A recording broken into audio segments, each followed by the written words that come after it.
श्री शिवाय नमस्तुभ्यम। आप सभी को सावन सोमवार की हार्दिक शुभकामनाएं। भोलेनाथ का आशीर्वाद सदा आप सभी पर बना रहे। आज रसपान कीजिए सावन सोमवार व्रत की कथा का। अगर कथा अच्छी लगे तो वीडियो को लाइक करना मत भूलिएगा। पौराणिक कथा के अनुसार प्राचीन समय की बात है। एक गांव में एक साहूकार रहा करता था। साहूकार धनी था, उसके पास अथाह धन दौलत थी, लेकिन उसकी कोई संतान नहीं थी। साहूकार भगवान शिव को प्रसन्न करने के लिए सोमवार को व्रत रखा करता था और व्रत के दौरान वह विधि पूर्वक भगवान शिव और देवी पार्वती की पूजा और शाम को प्रदोष काल के समय शिवलिंग पर दीपक भी जलाता था।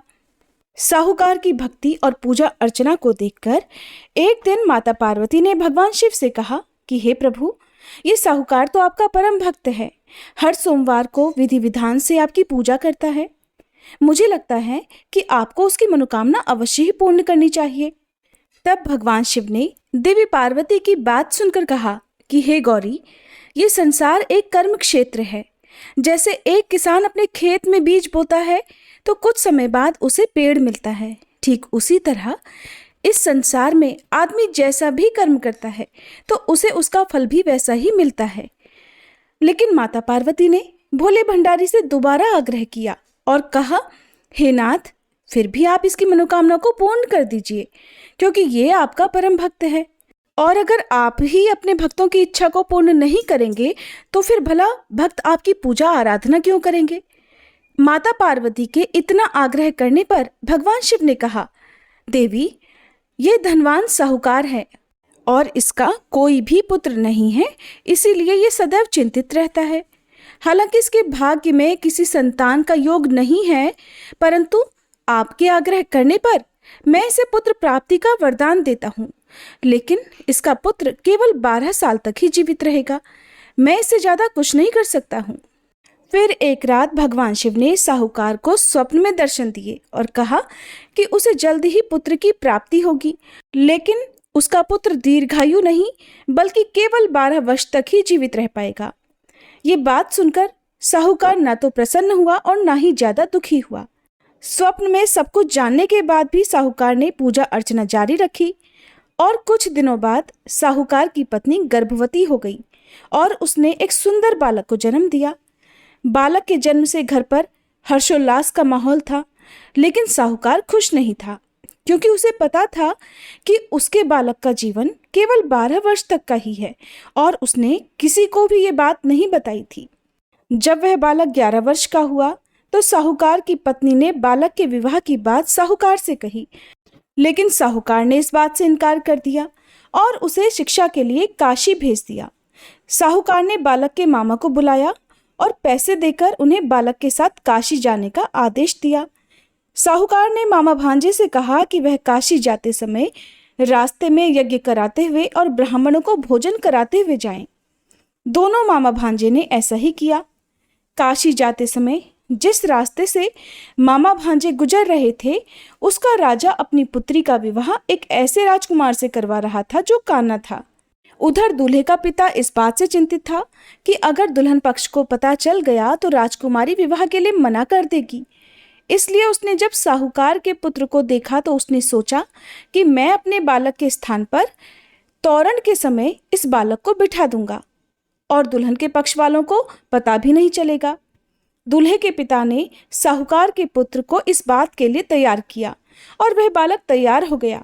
इस तरह उस बालक ने दूल्हे के कपड़े पहन लिए और घोड़ी पर चढ़कर तोरण की रस्म को पूरा किया।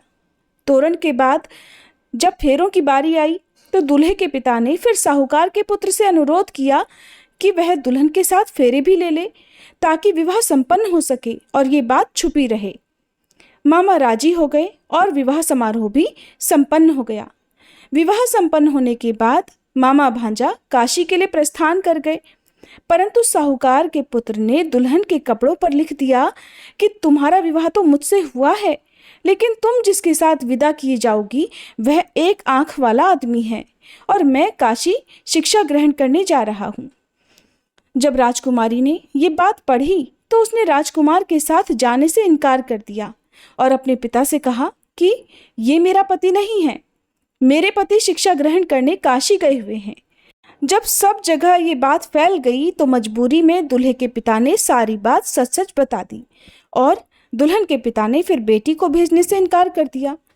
इधर मामा भांजे दोनों काशी पहुंच गए और बालक शिक्षा ग्रहण करने लगा। तब मामा ने यज्ञ करना शुरू कर दिया। जब साहूकार का पुत्र 12 वर्ष का हुआ तब एक दिन उसने अपने मामा से कहा कि उसकी तबीयत ठीक नहीं है और वह सोने के लिए अंदर जा रहा है। साहूकार का पुत्र अंदर सोने के लिए कमरे में गया तो उसकी मृत्यु हो गई।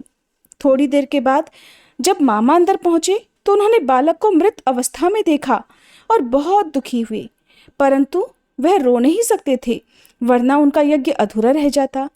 इसलिए मामा वापस आकर यज्ञ करने लगे और यज्ञ पूरा करने के बाद और ब्राह्मणों को भोजन कराने के बाद मामा अपने मृत भांजे को देखकर विलाप करने लगे। ठीक उसी समय उसी मार्ग से भगवान शिव और देवी पार्वती जी जा रहे थे। माता पार्वती ने किसी के रोने की करुण आवाज सुनी तो भगवान शिव से कहने लगी कि हे प्रभु, कोई मनुष्य रो रहा है, चलिए उसके दुख को दूर करते हैं।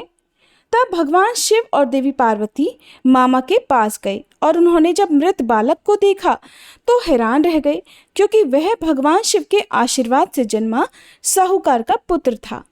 माता पार्वती ने कहा, हे नाथ, ये तो साहूकार का पुत्र है जिसे आपने केवल 12 वर्ष तक ही जीवन जीने का वरदान दिया था, इसलिए आज 12 वर्ष की आयु पूरी होने पर वह मृत्युलोक को चला गया।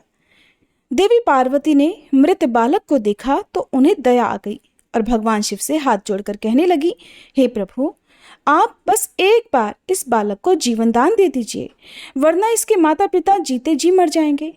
माता पार्वती के कई बार आग्रह करने पर भगवान शिव ने उनकी बात मान ली और उस बालक को जीवन दान दे दिया।